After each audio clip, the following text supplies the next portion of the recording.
We have been talking about this at our Economist events for many years.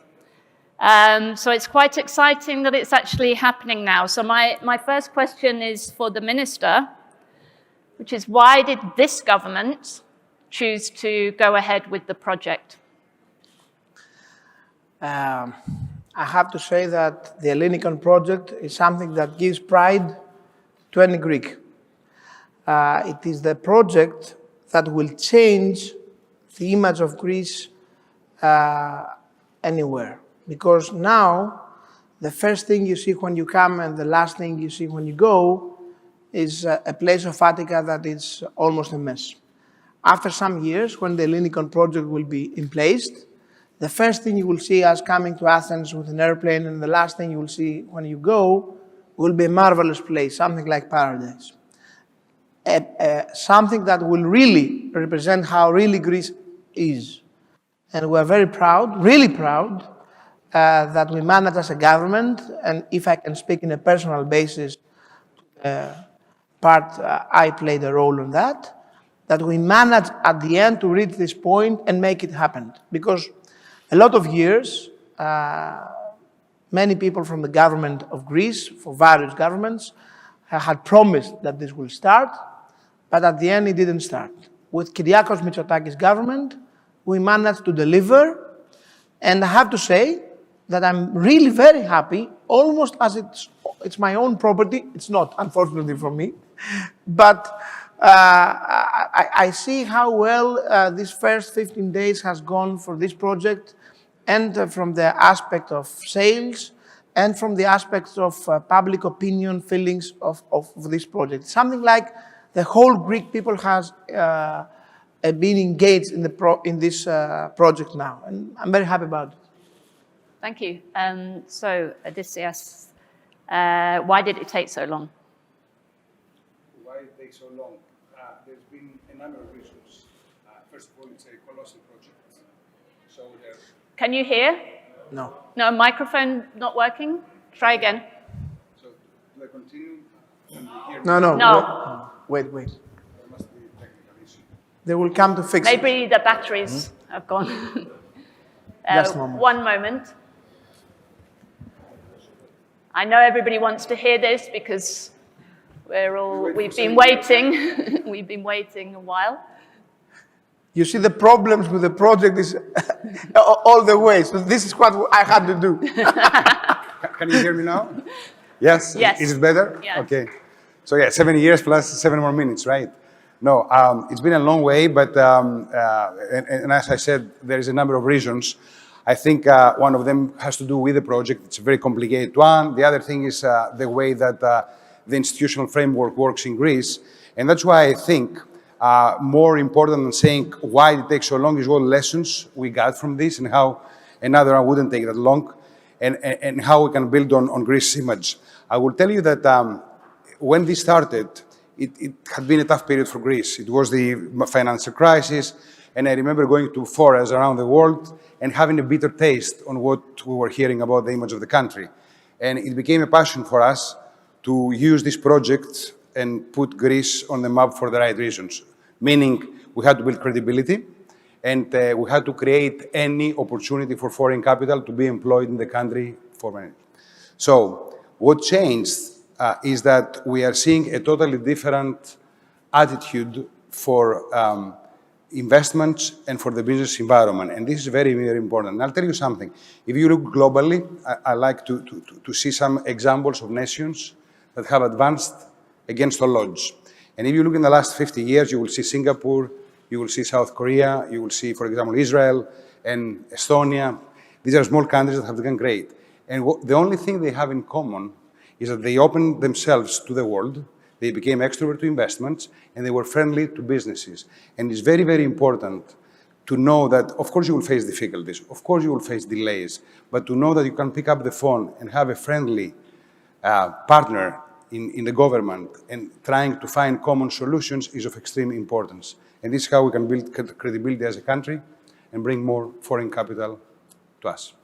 Okay, thank you. So, I guess the big question for both of you, Minister, first of all, and also you, is what benefits is this going to bring to Greece? Now, you said it's a change of image, Minister, but obviously it's much more than that as well. So what benefits will it bring for the economy, for jobs, employment, for society, for people living in Athens and more widely in Greece, and for tourists, presumably as well? Under the period of the construction, it has been estimated that there will be something like 10,000 new jobs, which is important. When all the project will be in place, the community around the project will be more than 70,000 jobs. But it will change everyday life, I think, of all the people of Athens. Because you see, many people thought that the Ellinikon project would be only a place for the elite, for the very wealthy people, that wouldn't matter for the other people of the city. This is not true, because Ellinikon project has inside a big park that will be open for everybody. It will have a beachfront more than 1 kilometer with sunny beach open to society that anybody could reach and go to swim. It will have restaurants, malls, sites for technology, and other good ideas that I don't want to announce here because we have a proper way to announce these decisions, but very, I think, wise and good decisions that will make all the society to be implemented in the project. And of course, the people that live near the project, I mean the municipalities around the project, will be really benefit because the values of their property will also go high, and the commerce around with this new society. This Ellinikon project is such a big scale that the truth is, it's not just a real estate project. It's a small city in the city of Athens. It's as we have a new Athens in Athens.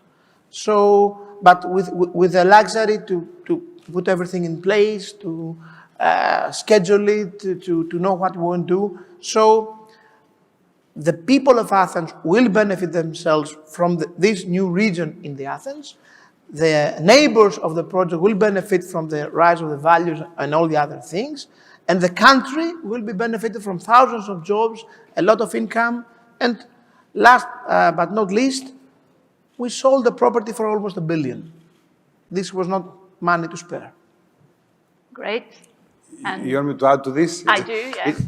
If you want me to, because it's difficult to add to what specifically the Minister Άδωνις Γεωργιάδης is saying, because he covers so well so many topics. But I'll say a couple more things. One is that we're in the era of digital, and we are in the era of green energy, and we believe that Ellinikon can be the ambassador of Greece in climate change. The reason for this is that all the energy that is going to be used is going to be green energy from renewable source of energy, and it's going to be a from scratch build smart city. Because, you know, you have heard examples around the world of smart cities, but here we have the opportunity to create something totally from scratch on a 100% basis. The other thing that I think the country is going to benefit from is tourism. We have quantity in tourism, but I think this is going to add to the quality and to the duration of tourism and fight the seasonality issue that we kind of suffer from, right? So these are two of the benefits.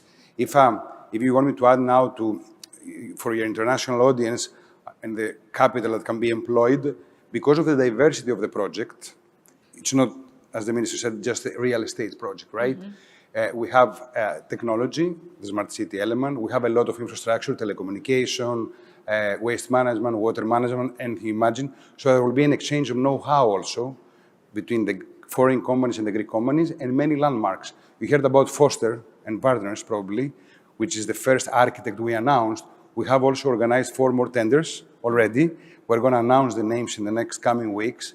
So I think this is bringing a lot of visibility to the country. So there's a lot of interest. If I can add, and it is a very green project, because this project covers all the high standards of respecting the environment and the sustainable growth, which is something European Union and Greece want really to implement. Yes, so you're saying that it's already got some momentum in terms of the interest that it's attracting from investors? Yeah, actually, we have been, even the more optimists of us, and I was one of them, have been positively surprised by that.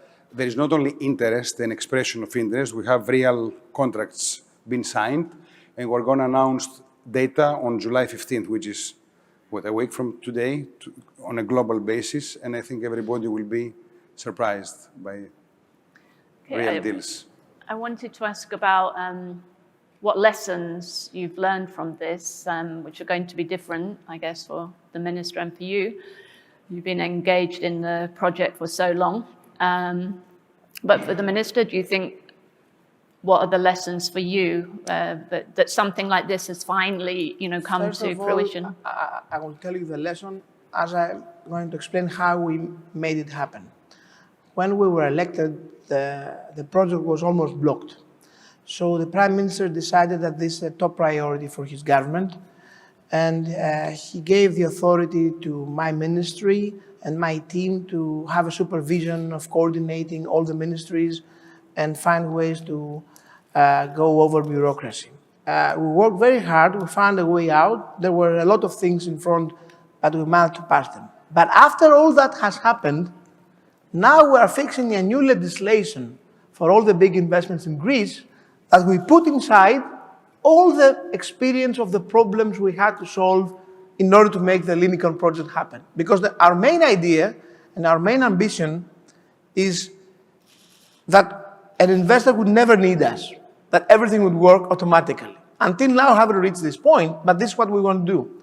So all the experience of the work we did for this project, exactly because it was a huge scale and almost all kinds of Greek services were interfered, we're putting them in our new law, and I think this will make every investor's life much more easy.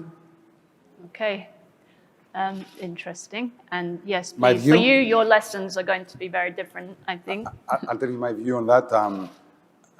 Apparently, there are many lessons, but because of time considerations, I will name one or two.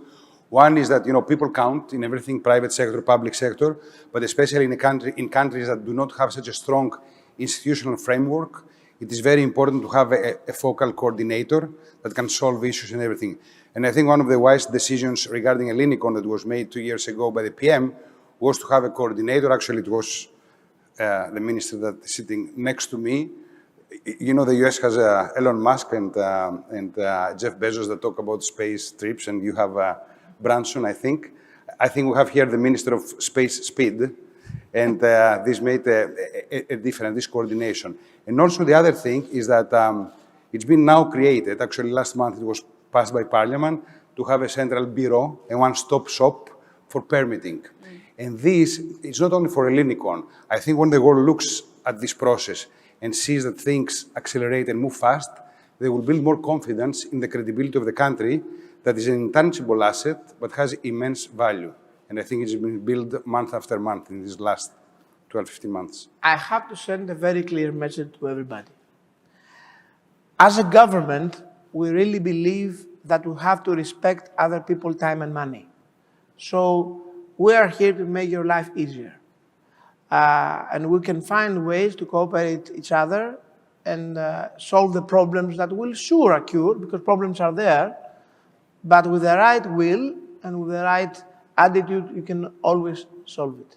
And the proof is the Ellinikon project that I have to say, in the beginning of my term, a lot of people didn't believe that it would really happen. Many of our European partners, when we were saying that we will keep our deal, they were smiling a little bit. And a lot of people betted that at the end we would fail. But here we stand, with a project in progress, with the money in the state, with contract signing, people happy, jobs creating, and as a story of success. I guess we didn't give up on the project, The Economist, because we did keep inviting you to come to our events and to talk about it, even though in the most difficult times, actually, during the crisis years, when it didn't really seem like a realistic proposition. So I think there's a lesson there also about resilience and belief, I guess, in the integrity of the project and the vision. Yes, and since you're giving me the opportunity, by the way, this keyword integrity, another thing that this project can prove is that you can do a project in Greece of this magnitude. We're talking about 8 billion euros, and you can do it with the right way and the right integrity. The other thing that you said about resilience and passion. I think there is a distance between the spot that Greece has in the world and where it could be. And there is a lot of effort recently about bridging this gap, and we want to play a role in helping in bridging this gap. So we have passion about this project. We're going to wind up, and we've got a very nice segue into our next discussion about business. We saved the best till last. The importance, I think, of this discussion is clear to everybody. So I just, as a final thing, obviously the project did have its critics over the years. Are you saying now that it's actually come to fruition? We're not hearing any criticisms, or are there still doubters? And what would you say to them? That's the kind of final The words. Ellinikon project, one of the things that I think is a very good story for Greece, it's that unites three different Greek governments with difference between them, especially between Samaras and Tsipras government. Because you see, this project was a vision of Prime Minister Samaras. This is the guy that wanted this to happen and made the tender and signed the first contract. At that time, Syriza, as an opposition party, was fighting the project and had the criticism you mentioned. But then, when Mr. Tsipras was the Prime Minister, he realized that this is a good project for the country, and then he supported the project. Even now, Syriza in the parliament voted for the project, even though in almost all the other things we were against. In the Ellinikon project, we were together. And then Mitsotakis' government came and finished the job and delivered. So I think it's a very good message for the foreign investors of the country that don't know us so well, that even if they hear a lot of noise and quarrels and criticism, at the end, if we have to do a job, we can deliver and find a common way through. I think this is very good for business. So the voice of criticism is not really important anymore. Mm-hmm. Yeah. Final word? Final word, huh?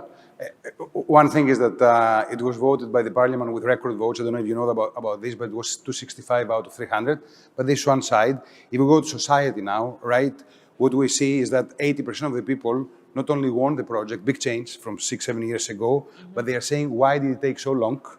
And in order to serve this as Lambda, we have planned, and we already started, very frequent communication. So for all the people, the average people, the people who will benefit from this project, to know what is going on and to express their opinions and to accommodate their opinions in this project. So we want to be very close to society about this and make Greece feel good about it. Okay, let's hope then that it will become this flagship project for the government, and I wish it all the success that you wish for it. So thanks very much. Now we're going to broaden out our discussion. The minister's going to stay on the stage with me, but let's say thank you. Thank you. And good luck. Thank you very much. Please.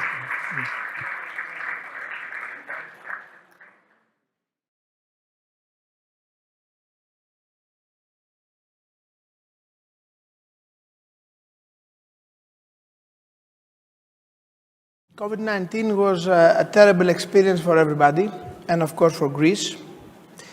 But I think it gave us the opportunity to realize some important things in our life that we managed to invent them during the pandemic crisis, and they will be very useful in the future. First of all, it helped the country to accelerate our digitalization progress, not only in the public sector, but also in the private sector. It helped the country realize that having an economy that can work at the end is very useful for everybody. I'm very proud, as Minister of Development and Investment of the country and a member of this cabinet, that the performance of the Greek economy under COVID-19 crisis was much better than anybody expected. I can remind you that in the beginning of the crisis, exactly because the tourist industry is so much important for Greece, and everybody realized that tourism would be the most severe hit piece of the economy that would suffer from the pandemic. The first predictions at early May 2020 was that Greece would have a huge recession, the worst in the European Union. Some predicted even more than 15%. At the end, we performed with a 7.8%, which is a big recession, of course, but much, much less than but many people believed.